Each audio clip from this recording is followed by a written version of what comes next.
E por que é que eu, entre aspas, posso ter acesso a essas coisas? Porque é que, no caso de Akhenaton, em tese, eu estou aqui me propondo a falar de coisas que ninguém conhece. O espírito que me anima, de certa forma, participa disso, participou desse processo. E por que eu estou falando para vocês? Porque ao longo desses 620 anos que vai do tempo em que a família de Jacó, as 12 tribos descendentes, 12 filhos de Jacó vão para o Egito, se tornam prisioneiros, Akhenaton surge, depois surge Moisés e liberta as tribos, isso aqui dá uns 600 anos. Todos vocês que me escutam, à exceção de um, cujo espírito só começou a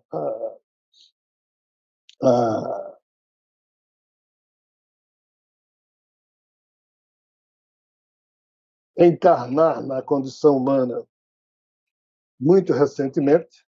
Nessa época estava vinculado a um outro padrão de existência biológica fora da Terra.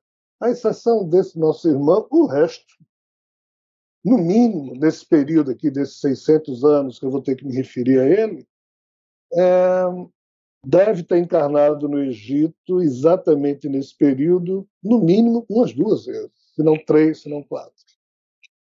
Por quê? Porque foi um processo que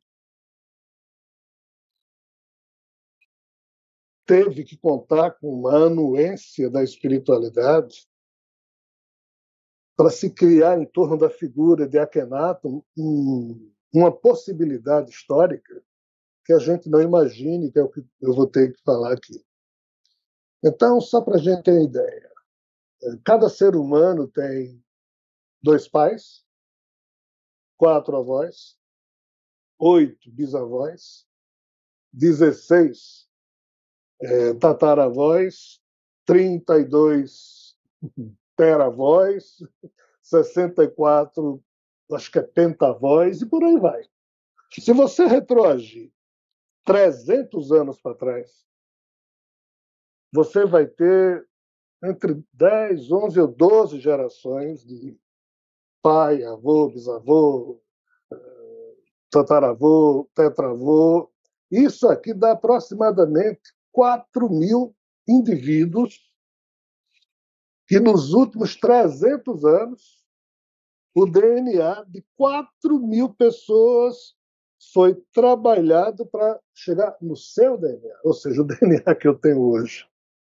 O DNA que cada ser humano tem hoje, olhando nesse período de 300 anos, aponta que 4.000 ancestrais seus, né, nessas cadeias de procriação, nessas ondas, nessas gerações, né, o DNA que a gente tem hoje tem a influência de cerca de 4.000 homens e mulheres. Então, para a espiritualidade, hoje, olhar para frente e já imaginar um processo histórico em que ela quer combinar que 500 personagens fiquem encarnando sucessivamente dentro de um processo para ver se o livre-arbítrio, as opções que cada um vai ter aqui e acolá, se isso continua até chegar a um certo ponto de consecução ou de atingimento de objetivos, né? Então, o que é que eu estou querendo dizer para vocês? Que a história que a gente vai falar hoje aqui, ela envolve não um panorama de 300 anos, mas um contexto de uns 620 anos, onde todas as gerações que participaram disso foram detalhadamente programadas num tempo em que a espiritualidade podia fazer isso. Nesses tempos de maluquice moderna, não tem mais como.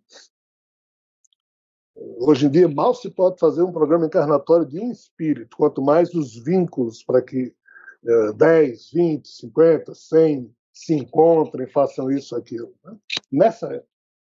Esse contexto de 620 mil anos,